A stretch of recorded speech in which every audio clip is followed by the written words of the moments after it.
السلام عليكم حبابي، مرحبا بكم في قناة قصص من القلب مع أسماء. جمعة مباركة عليكم، الله يجعلها جمعة الخير والبركة علينا وعليكم. ودعوتي اليوم من القلب، الله يرزقنا الرضا ويبعد علينا كل حاجة كتخلينا نكرهو نفوسنا. صحاباتي الزوينات، اليوم غنحكي لكم قصة ديال واحد البنت يمكن بزاف من البنات يشوفوا راسهم فيها. قصة بدات ببساطة ولكن سالت بندم كبير. البنت ندمات واحد الندم اللي ما عمرها ما غتنساه. ما نطولش عليكم وندخلوا مباشرة في القصة ديالنا. أنا سامية، كنت بنت عادية وبسيطة، ما كنت كنقارن راسي مع حتى شي واحد. ولكن مع الوقت بديت كندخل لوسائل التواصل الاجتماعي، وهنا غادي تقلب لي حياتي. عمري ما ننسى هادشي اللي وقع ليا، حيت فعلا عمرو ما غيتصلح. ندمت واحد الندم اللي شديد. المهم البنات، ملي بديت ندخل لوسائل التواصل الاجتماعي، كل نهار كنشوف البنات زوينات، سنانهم بيضين، اجسامهم مثاليه. بديت كنحس بالنقص، والمشكل انا اصلا كانوا عندي سنان زوينين عطاهم لي الله، طبيعيين. ولكن مع المقارنه بديت كنشوف حتى الزين عياب. قلت مع راسي غادي نصاوب سناني، نبدل الشكل ديالي ونولي زوينة كيف البنات اللي في التليفون.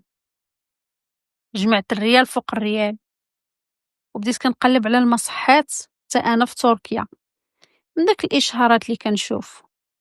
وتواصلت مع واحد المصحة، وتا انا جمعت الشانطة ديالي وقلت الو تركيا، زعما راني فرحانة بغيت نديرها في ستوريا.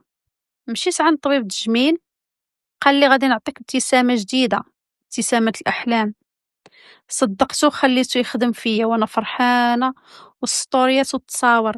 ولكن ما كنتش عارفه اني كنت غادي نبدل النعمه اللي عطاني الله بالنقمه.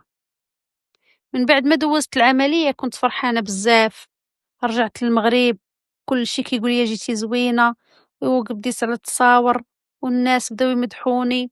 واو واو واو هادشي اللي كنسمع. ولكن مع الايام بدات الحقيقه تبان. سناني الاصطناعيين مكيشبهوش للسنان ديال الله. والوجع وريحة الفم والتعفنات، مبقيتش كنقدر نهضر مع الناس، كثرت هذيك الريحة اللي ولات عندي في فمي. مشيت من طبيب لطبيب وخسرت فلوس كثيرة، وكل مرة كنسمع نفس الجواب: ما نقدروش نرجعوهم ليك كيف كانوا حيت بردتي سنانك. وقتها حسيت بالندم، بندم عمري ما حسيته من قبل.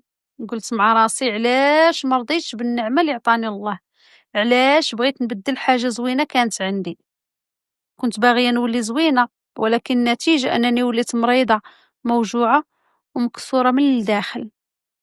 البنات، اليوم وأنا كنهضر معاكم كنبغي نوصل رسالة لكل وحدة فيكم: راه الجمال ماشي في الماكياج وماشي في السنان البيضين، راه الجمال الحقيقي هو الرضا بالنفس. ما تبدليش نعمة ربي بنقمة تجميل. راه الناس كيبينوا غير الزوين وما كيبينوش الوجع اللي وراه.